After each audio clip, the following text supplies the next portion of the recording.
So I feel like I haven't spent enough time with our next guest.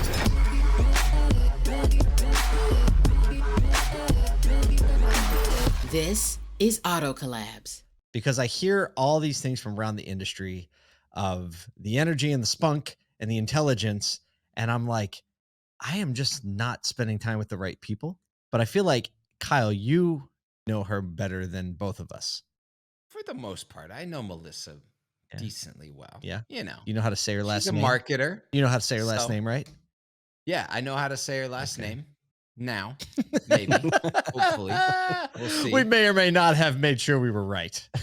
We may or may not have made sure of that. Yeah, and, for all people that have hard to say last names, like moi, we just generally get along, Monsieur.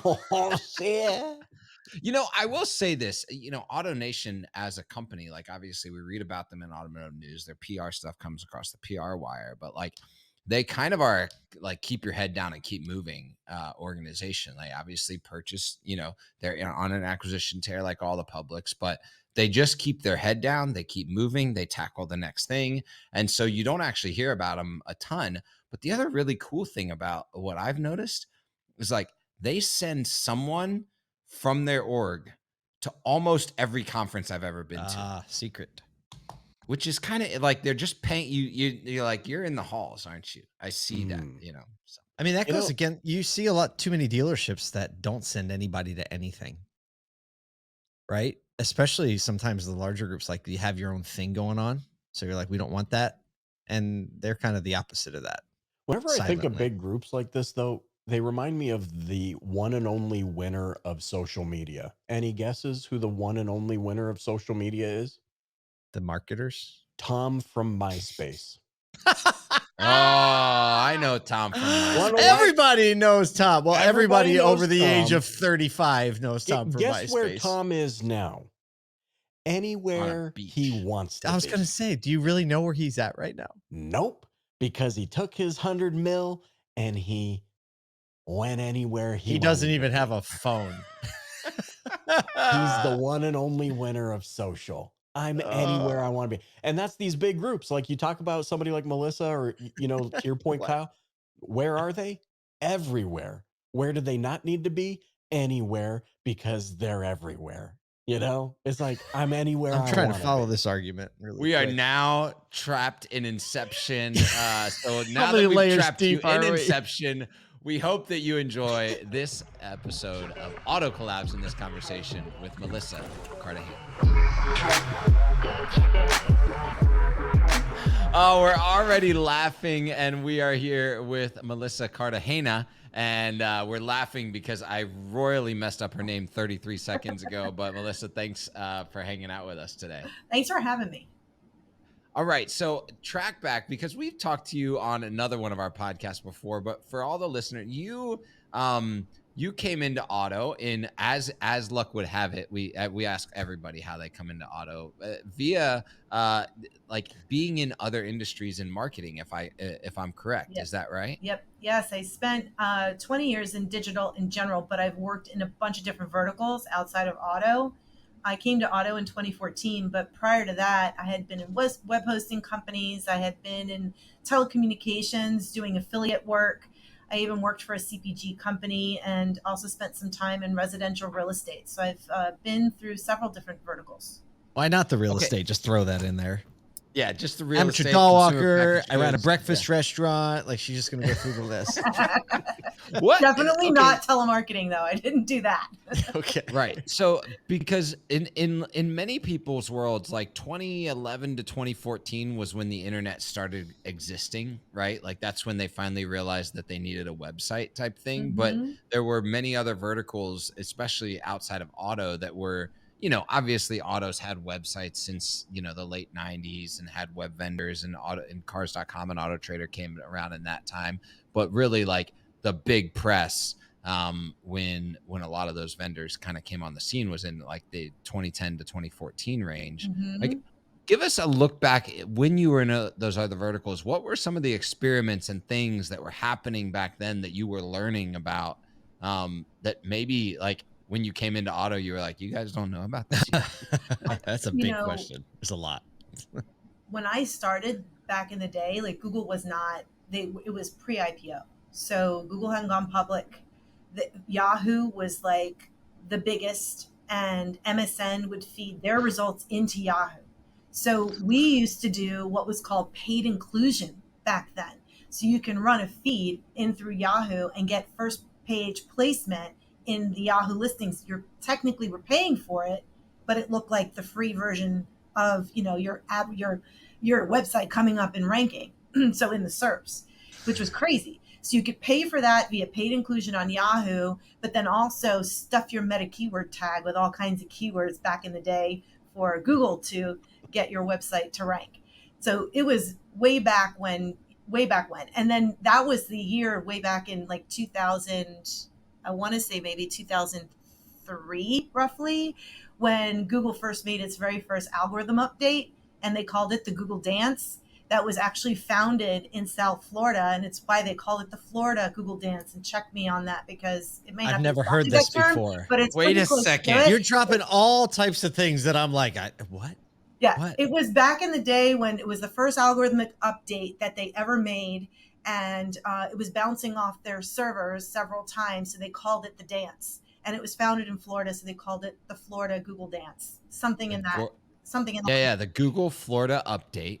Yeah, it Yep. was way back when. Check the year; it might have been 2003 or somewhere in that time frame. And it was the first time I was an account manager at an agency when I all of a sudden my phone was like flipping out, ringing off the wall. People like saying I was ranked #1 forever, and now all of a sudden I can't be found for like 8 pages deep. So literally Wow. the index flipped upside down. And then we were battling people all day trying to figure out what was going on and searching all of the forums to figure out what happened.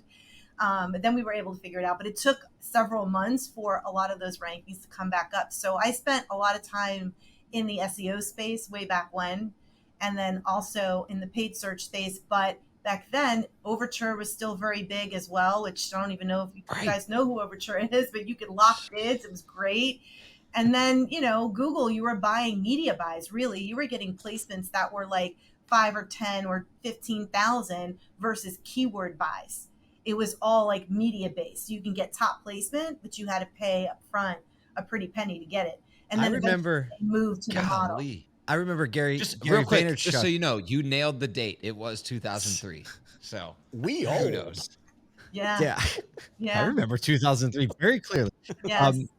Gary Vaynerchuk, the marketer entrepreneur, he was talking about, I remember he talked about this, and he was buying the term Merlot when he was Wine Library for $3,000. Right? Like everywhere. That's anyone who searched it anywhere, everywhere. He owned the term. Merlot. The keyword term mesothelioma was probably worth more than that back then. It's probably just as expensive today. You get one lead for someone that's suing for mesothelioma, you're golden. It paid for all your advertising. I love how you know this. Lawsuit. So I love how you know this. Such a keyword. Like, Note that to was self. what we used to talk about back then. Is what was the most expensive. New investment strategy for ASOTU. Buy mesothelioma. Sell mesothelioma leads. Learn how to spell mesothelioma. Lawyers were, back in the day, it was lawyers were trying to make sure that their websites were optimized well, get the most leads for things like that. So that was like a big client. When I was working web hosting, we had a ton of like small businesses. A lot of them were attorneys. They just want something quick to throw up on the, on the web so that they could be found. We did templated website work there. So like the SEO wasn't really going to help much when you're working with a tight template that doesn't have a lot of flexibility. So we did a lot of that. And this was back in the days when people would sell paid search and tell you you're getting X amount of traffic, but really they're taking 50% for their pocket. They could actually do more with their own advertising than do it through a teeny tiny agency that just wanted to make money off of small business owners. Kind of crazy how things have evolved over time. I didn't expect all that. That was I've been around for a while. Treasure trove of joyful knowledge while. that I didn't know I was getting this Monday Did you morning. guys ever see? So there was a gentleman, and I can't remember, his name escapes me right now, but he was one of the originators, like way back in the day of SEO, and He's part of PubCon. I don't know if you guys are familiar with PubCon. It's an SEO conference that happens every year. My mentor's in it. He goes all the time now. But previous to him, there was another gentleman, and he's still in the biz. I'll find his name. I can't recall off the top of my head, but he had this like, remember the Wayback Machine? You guys have seen the Wayback. Oh, yeah. Oh, You can yeah. go back to Still use websites it. years ago. But love it. this guy had a screenshot of how all the engines would feed off of each other way back in the day. So you still had Google, but then you had Yahoo. MSN was feeding into Yahoo. And then you had Ask Jeeves. That was one of the websites back then. Remember But then that. you had things like Inktomi, I think it was called. That was one that was like a big engine back then, but they were all just like feeding into each other.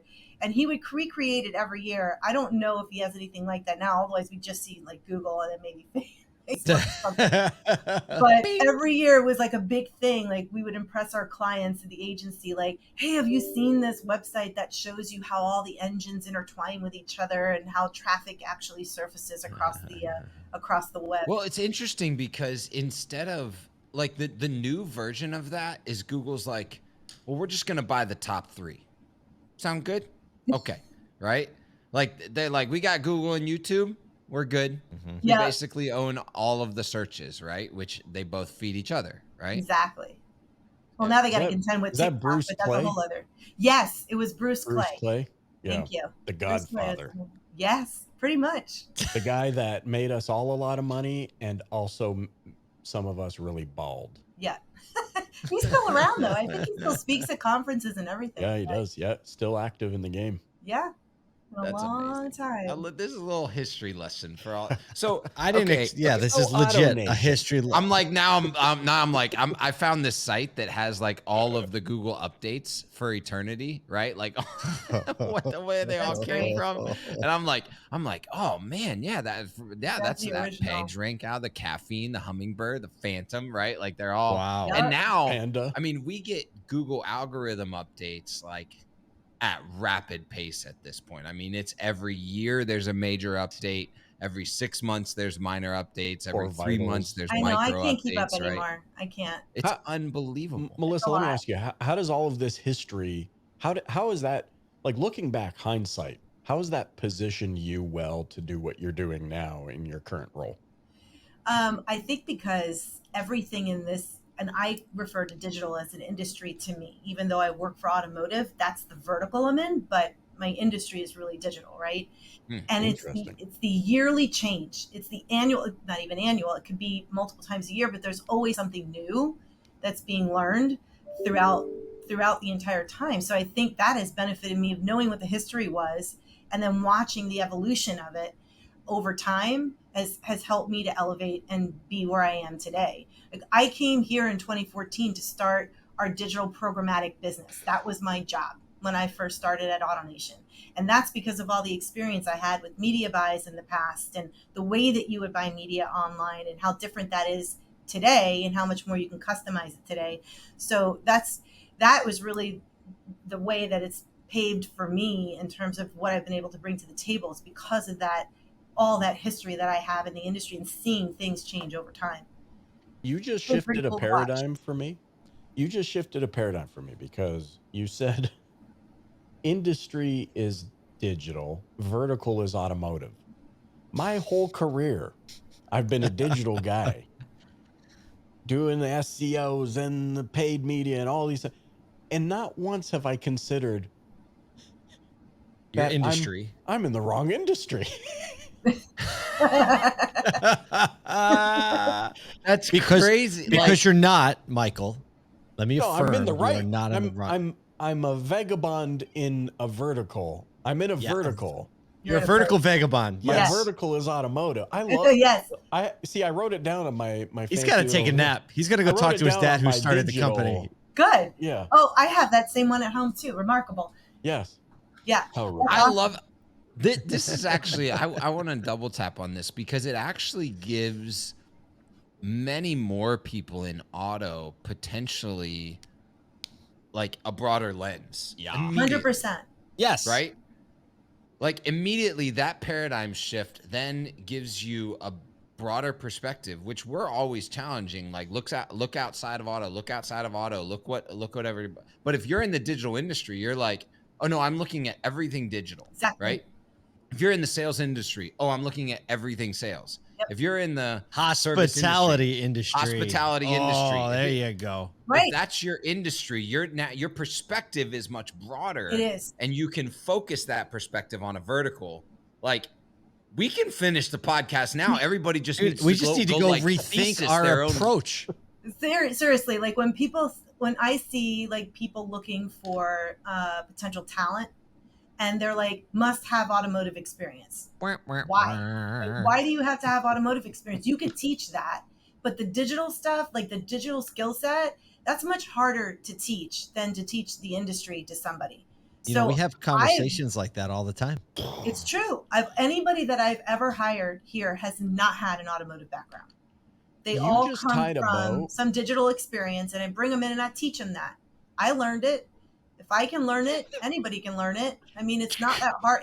It's definitely got its nuances, but you can learn it. Michael's taking an effort second. You didn't even know you were coming with this today. Throw You had no clue you were going to drop knowledge like this on the industry today. Melissa, welcome to the start of the week. You just tied the most beautiful bow on the age-old debate in this vertical. Which is, you can't help. You ever sold a car?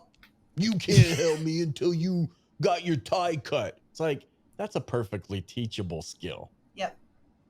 And look, I'm not trying to take anything away from salespeople, because there is definitely talented salespeople out there. That's for sure. I'm not trying to take that away, but there's just certain aspects of business that you don't necessarily need to have that level of that experience. But if you have experience in life doing other things that can lend itself, there's no reason why it shouldn't be considered.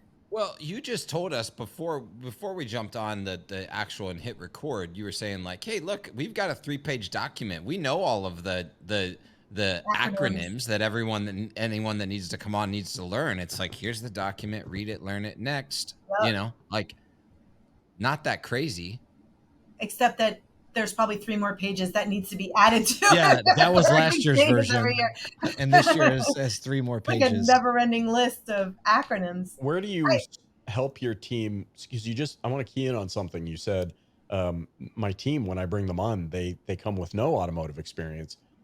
Where do you then start to teach them? Like, what direction do you point them to say, here's how you get familiar with the industry that we serve now? You know, there are a couple of key conferences, just saying, that could help with knowledge. And that's key. Like, that happened to me. So when I first started in 2014, dealer.com back in the day used to have a conference called Dealer Days. And I went to a couple of those, and I learned a lot about the industry by going to some of those events and sitting in on some of those sessions and understanding what other people were dealing with. And then to keep up on the digital aspects, I send my people to industry-related digital conferences, not so much just automotive, because I want them to think outside the box. I want them to bring in new ideas, because I want to be on the forefront of every new idea that there is. We always want to try something new here. Okay, you can't leave us hanging there. What are the industry events? Industry events. So like, there's a few out there. I used to start off going to the SMX events all the time. There's an advanced one that's up in Seattle every year. There's one in New York for like beginners and intermediates, but the advanced one is in June of every year, and that's out in Seattle. Sometimes they do them online. Then display, like all like the display stuff, programmatic IO is great, because you get people from every vertical you can imagine, and then the pros in the industry of programmatic are there, and you learn from the DSPs, the SSPs, like all of those folks are in the room. So you get like a plethora of information that's outside of what you're used to hearing. Melissa, I know you've given us enough of your time because you have a meeting to go to, so we want to get you out of here. But let me just affirm you. I have never seen Kyle and Michael and myself all like not knowing what to say after a guest stops their sentence. I don't know that that's ever happened, but you've just accomplished that several times. We can't wait to hang out with you at ASOTUCon. And if this is the podcast, I don't know what the live version is going to be, but thank you so much for giving us some of your time today. No, of course. I appreciate it. It was fun. Got lots of stories to tell. Just let me So know. many stories. It's great. I It's can't great. wait. Thank you. Thanks, guys. Guys, have I been in the wrong place my entire career? Have I I just think been we're lying? all Having an identity crisis. questioning Like, what in the I was- heck just happened. She was one sentence away, I'm telling you, from balancing things on my hat, which everybody knows is what I do when I start to glitch out a little bit. I don't think I've ever seen all of us speechless at the end of a guest comment. Usually we're like one of us is ready to kind of jump in and keep the conversation flowing. And she stopped and we're just like kind of got caught flat footed. Like, They were, no, what's even better is, and the people maybe don't know this, but normally right after we say goodbye, there's like 2 or 3 minutes gap between like finishing recording and then us recording this part. In that gap, she goes, "Oh man, I didn't even get started on all the stories and the things that we're doing in the know. AutoNation. Like, where is that?" a So soda there's con. yeah, well, one, it's at ASOTUCon. She's going to be speaking there, talking actually about a lot of the things that they're doing with data and CDPs with AutoNation. It's really cool that she's able to open up a lot of that.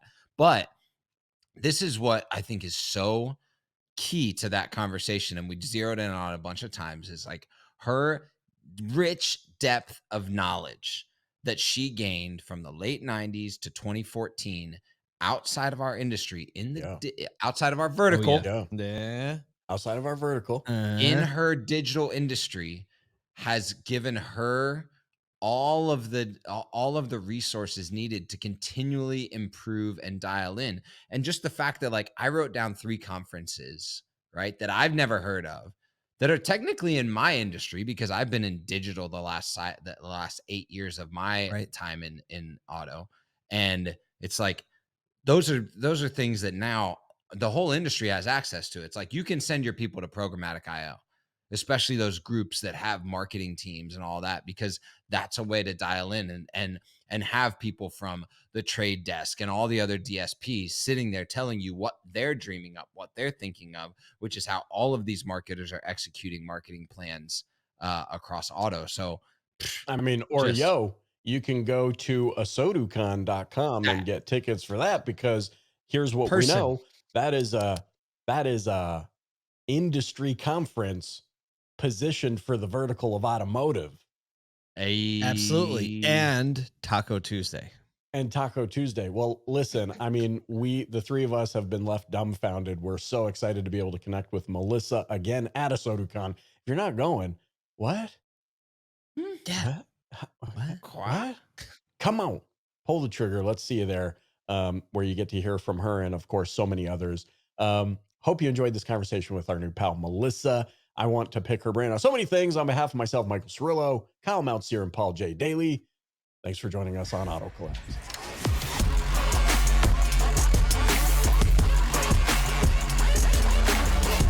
Welcome to Auto Collabs.